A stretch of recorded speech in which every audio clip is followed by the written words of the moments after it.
Quite dangerous. The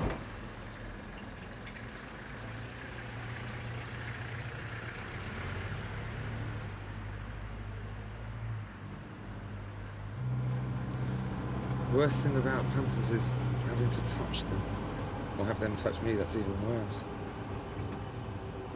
Especially when they smell. They've got bad BO and whiskey on their breath. I hate it. Every second I'm in that room with them. Well, it's a game. It's called the game, and I treat it as a game. I try to get as much money as possible, and they try to get as much sex as possible. They don't want to pay too much money, and I don't want too much sex.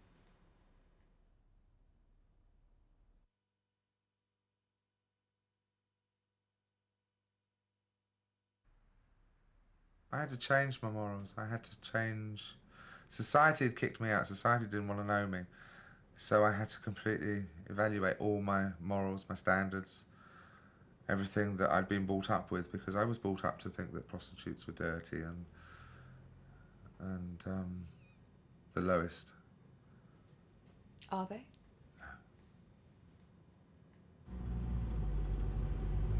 Wish it had been that hotel. That one's really easy to get into, the one we just passed, but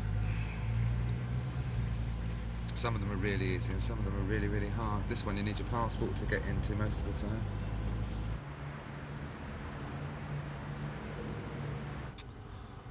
There's all these people outside. This time of night's not so bad. Come 2 o'clock in the morning when there's nobody around. Heels clicking on the marble floor.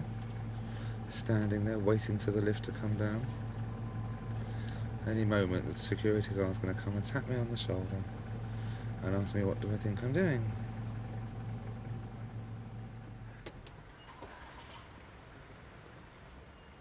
I didn't want regulars. I didn't want somebody coming back a second time.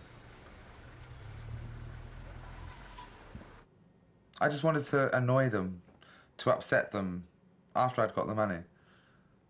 So they'd say, oh, I'll leave it, thank you, and ask me to go. I didn't want to stick around.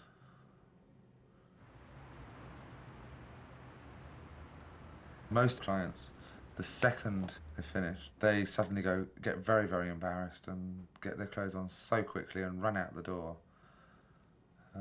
Because of the fact that they've been with a transsexual. Oh my God, I've got to live with it for the rest of my life. I was born male 40 years ago. My name was Scott.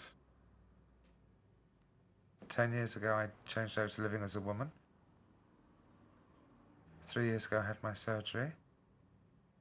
And I've been known as Tracy ever since I changed over. Describe Scott as he was. As a child, he was very confused, very mixed up, always searching for answers. I remember from the earliest age, 3 and 4 years old, rifling through my mum and dad's drawer in their bedroom, looking for something to make me find out why I felt different from other children. And for a long time, I thought this was a punishment. That I wasn't pleasing anybody. I had to wait until my parents either approved of me or liked me or wanted me before I could become a girl.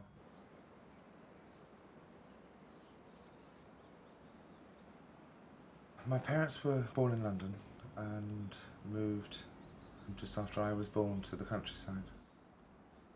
We had a big house. There was sort of 3 stories and a cellar. Very few houses around, very quiet, and every neighbour was a retired admiral or colonel But my dad wasn't in the army, he was a director for quite a large company. And a lot of time and a lot of effort was put into my education, because being the boy, there was so much expectations from me. They put my name down for St Paul's in London when I was 6 months old. I was sent off to boarding school when I was 7. So yes, they had great expectations, and I didn't live up to any of them.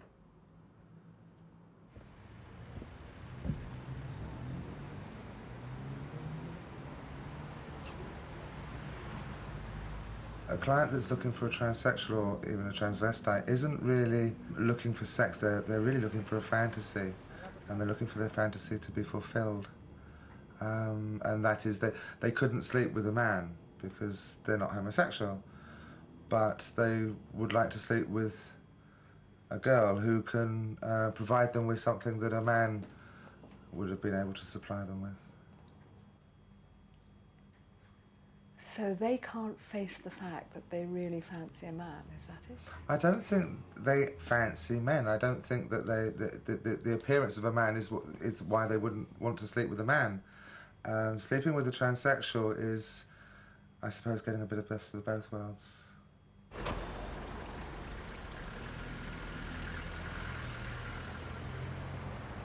It's just a means to an end, and that's the only way I can look at it. I'm getting what I want, they get what they want, and we've both forgotten about each other by the end of the night.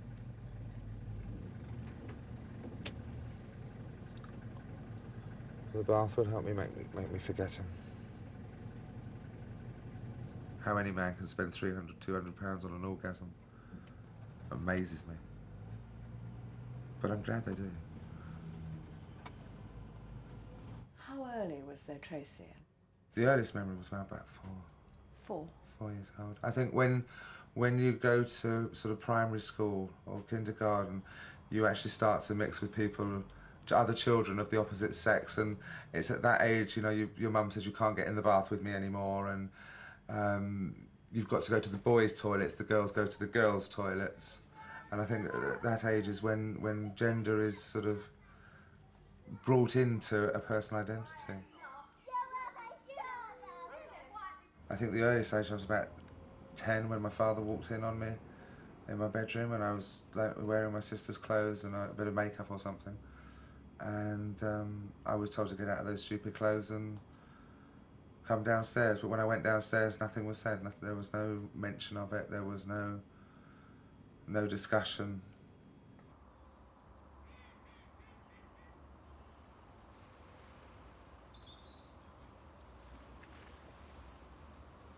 It's so peaceful and tranquil down here, and I chose to walk through every night after school. I'd go behind a tree and pick up either my sister or my mum's clothes that I'd left there the night before or the day before, get changed, put some makeup on, and go for a walk, just walk through the fields. It was quiet, there was nobody else to either see me or disturb me.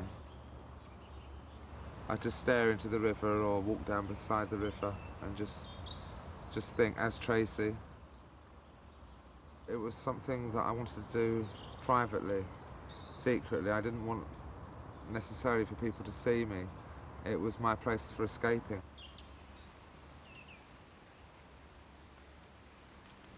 When I got too big for my sister's clothes, I used to steal clothes from washing lines at 2 o'clock in the morning.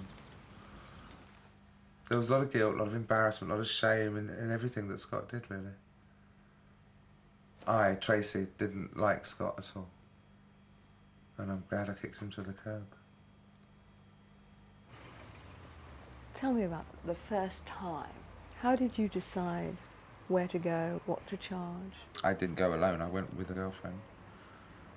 Although she got picked up after we'd been there for about 2 minutes, and I was there for about 2 hours before finally somebody stopped. And once I told him that I immediately told him that I was transsexual, he said, I know, get in. I was very, very nervous and actually a bit frightened. I had never touched a man and didn't want to touch a man, so the thought of having to do that was, I think, more on my mind than actually the fact that I was actually going out as a prostitute. It was the fact that I had to do that with a man. The getting paid for it was sort of incidental, really. But you went through with it? Yeah. How much did he pay you? I think about £80.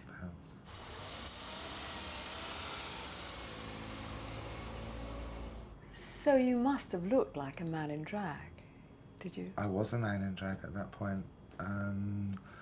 I think I hadn't actually started the hormones, or I'd been on them a week or something. I had absolutely no electrolysis, which is why I was there. I'm trying to get the money for electrolysis and things. So I just looked like Tom Selleck with a wig on, and when I think about it, I'm quite surprised anybody actually stopped for me. And you did it again? I tried to do it again that night. I don't think I was very successful, though. In fact, I wasn't very successful out on the street at all. There were other transsexuals out there that were younger and smaller, and I joined an escort agency. And I wasn't asked to go for an interview. And they gave me work. That's how I sort of continued. Hello? Oh, hi, Dave. Yeah? A job for me, yeah? Okay. What's the number? Is there an enormous demand for transsexuals? Absolutely enormous. When I used to advertise in the paper, the phone, you couldn't make a cup of tea without the phone. You'd put the phone down and it would ring. Constantly. All through the day and night. Every nationality, every age, every colour, every religion, married, single. Yeah, could I have room 404, please? Every man is a potential client. Thank you. Was there anything you wouldn't do? Oh, I wouldn't have sex. So you'll do everything else? Yeah. Why won't you have sex? I couldn't do it like that. That's not... No. That would... No, I couldn't. I couldn't do that. Because they're men? Yeah. I had to really examine myself and push myself to touch a man. Quite tall, 5'10". I've got long dark auburn hair, hazel eyes, very busty. I've got a 44 double D, and I'm quite a large girl, as I understand. That's what you're looking for, yeah? Okay, great. The majority of them didn't want sex. What did they want? To discover themselves. They were curious about their own sexuality. And how did you help them discover it? By being there for them to experience and experiment with. How did that make you feel about your body? Well, it was a body I didn't want.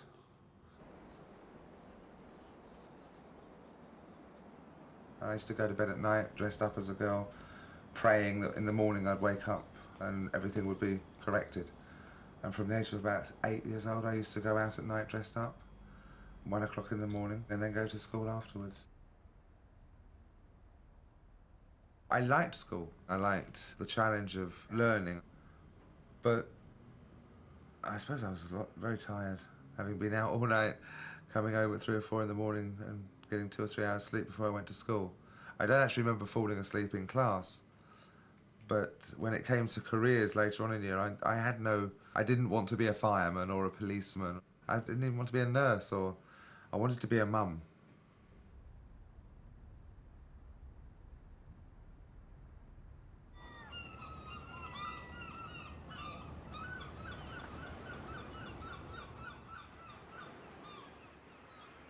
I worked for a menswear company, and I did very, very well there. I was sort of assistant manager at 18, 19.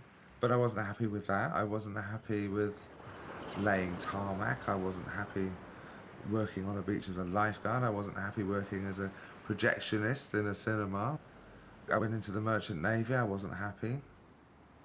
I tried everything, and I was never, ever happy. Because? I wasn't Tracy.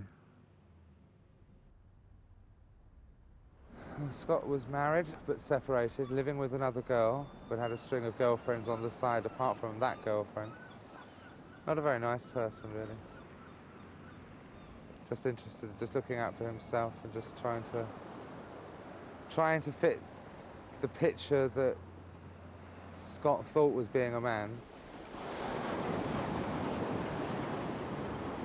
When I was working here, it was a point in my life where I wanted to get as much sex as possible as a man. I wanted to find as many women as possible. That's why I worked as a lifeguard, bouncer, in nightclubs.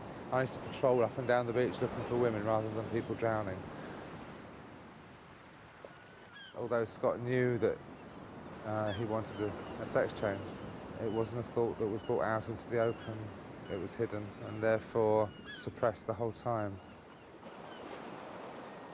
Scott was always pretending to be very macho. He was always breaking the law. He went to prison 4 times in total. Fraud, basically taking money with promises to pay it back, or using a false name, or just stealing. Somebody saw through me. Another person on the same wing in the prison that I was on. He just came out with it one day. He said, "Can I ask you a question?" I said, "Yes." He said, "Have you ever wanted to be a girl?" As he said it, I just felt Scott had been stripped away from me, and this man was looking at Tracy. He knew Tracy, and I think from that moment, the very next morning, I put in to see the psychiatrist, I put in to see the doctor, I put in to see the governor, I put in to see the probation officer. I realised that's what this is all about. It became so clear. I came out of prison knowing that I was going to change gender and coming to London with nothing. With nothing. I think I had a plastic comb and a photograph, and that was all. There's obviously a period where you look more like a man than anything else, and you look bloody stupid. And I'd gone for an interview. It was explained to the gentleman that the person is, going through a gender change and would be coming dressed as female. And the employer said that there wasn't a problem. I wouldn't be meeting any members of the public and it would be okay. But when I've actually knocked on the door, he's told me to come in, and he burst out laughing at me. And told me I had to be, politely had to be joking and to go forth. And that really didn't inspire me then to go for another interview for a job. Prostitution, it's an option I think everybody is aware of, but most people, fortunately, are able to say no. I couldn't do that. I was searching in my own mind as to whether I could go through with it. I realised that it didn't really matter. Nobody's really paying any attention to anything I do or say. So why the hell not do what I've got to do and not worry about what other people think and see and say? I do know a lot of prostitutes, and the majority of them are very, very nice, lovely people that have resorted to prostitution for the same reasons as I have myself. After the first time, I realised I didn't die. I realised that I might have felt a bit sick afterwards, or whilst, but I was getting my electrolysis done, and that was the most important thing. I had enormous medical bills that had to be met. £7,500 for the actual operation, £3,000 for implants. £30,000 was for electrolysis. I've had nearly 1,000 hours of electrolysis. That's not normal. The woman that does my face says my hair was about 3 times stronger than most. It was excruciatingly painful. The electrolysis was an ongoing weekly thing, and I'd have to find that money each week. As a prostitute? Yeah. And there was literally no other way you could get this money? I'd like to have found another way. Short of bank robbing. I didn't want to go back to prison. Tracy's not going to get in trouble.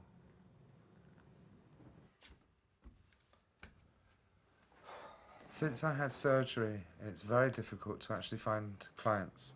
And therefore I very rarely work, maybe once a fortnight, once every 3 weeks, possibly once a month. Clients normally want pre-op transsexuals, so they get a bit of both, male and female. And once you've had the operation, of course, bodily, we are female. The fantasy is being lost. But that's fine. I was only working as a prostitute to get the money to have surgery, and now I've had surgery, there's very little need for me to work. And I guess really, if I do clients now, it's more me being greedy than a necessity. I'm not giving it up because I'm disgusted by it or because I think it's just time to move on. It's an experience that I've experienced, and the price I had to pay for that experience was what society condemns me for doing.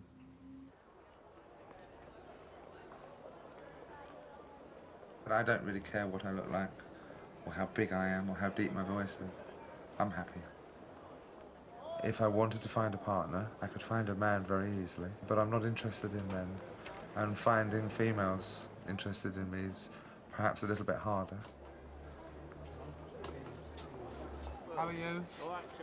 As a female body, I don't like it, it's just the way it is. There's things that I'd like to change.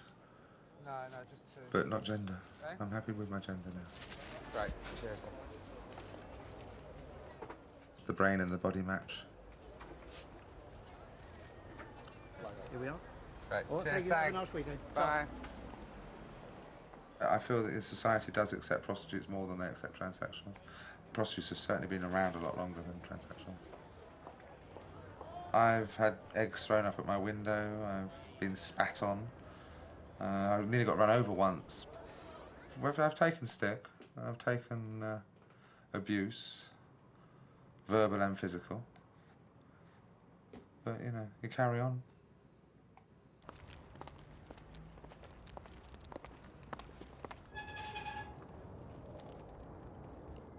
Karen's my best friend.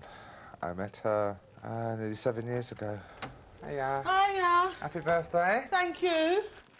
How's your back? Oh, it's killing me. Can you hear that child? Yes, I can. She's completely non-judgmental. Oh, I got the pictures. Did ya? Oh, these photos are lovely, actually. But our friendship isn't about, oh, well, like, because I'm a prostitute. She treats me the same as any other girl. They look nice in the frames, don't they? And we have a laugh together. I couldn't picture myself going through breech birth. No. You got any names sorted out yet? No. I haven't got one name. I don't even feel like So you don't feel pregnant? I can't wait not to be pregnant. I'll tell you what. What, for how long, though? Till the next one pushes out? This is the last one. I'm not having any more now. Five's enough. Definitely.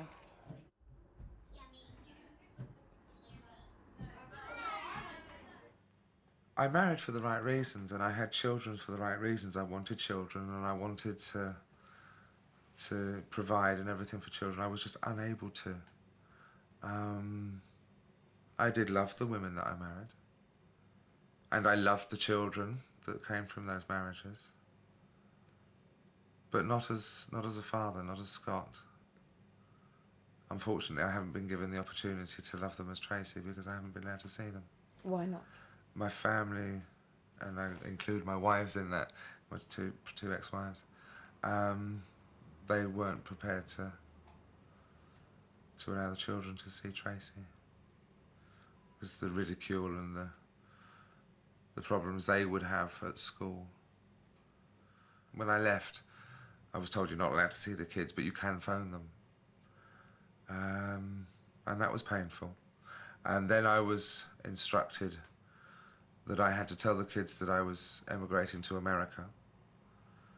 And I was told that this had to be done by myself, and I had to dress up as a man and get on a train, which I think is probably the same for instance, a man now being told that he's got to dress up in drag and go down on a train to visit somebody. Most men would be horrified by that, and as a woman I was horrified that I had to get dressed up as a man and go down and see my children and tell them that I was emigrating to America and I'd never see them again.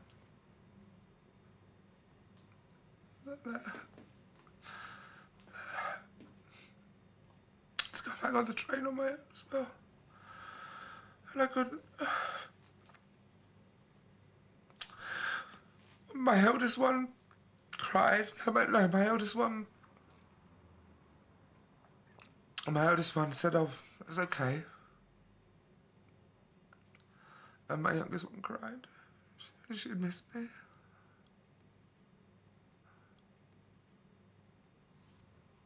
They know now. And? It's up to them now. They've got my address, they've been told all about me. And it's up to them when they're ready to come and see me, if they ever want to come and see me. I can't intrude on their life. I have no right to do that.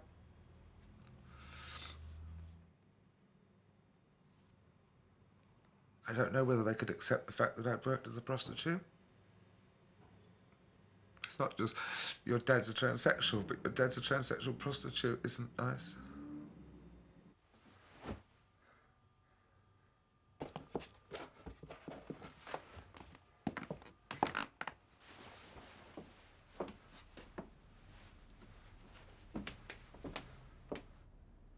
You said you dreamed of being a mother, and you have got 3 children. But now you can't even be a father to them. Is that the most painful aspect of your new life? Yeah, I mean, they are my children. Biologically, they're my children. So, of course, it hurts. And I can't replace them. But as far as Caroline's concerned, I'm her friend and I look after her children. And she's more or less made me part of the family. I take the children at weekends, and we just recently went on holiday together, just me and the kids. Dave. So I haven't replaced, but I've got children around me and I can exhibit my maternal instincts.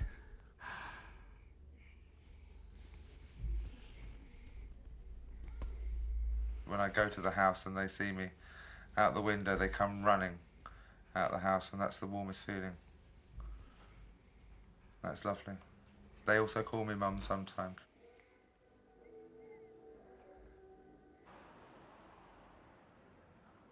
I'm proud of what I've done to get the money from Operation. I wouldn't say I was actually proud to be a prostitute, but I am proud that I've managed to achieve the goals that I set. Do you think it destroys anything in you, being a prostitute?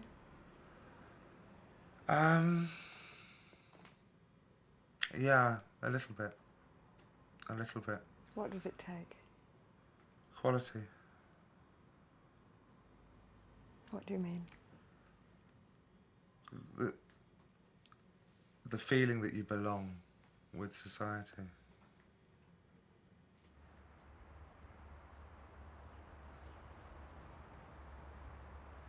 I am who I am, and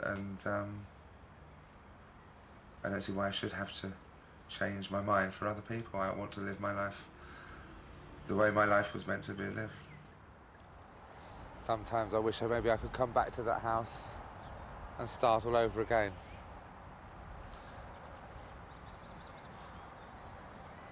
With the happiness that I found now as Tracy.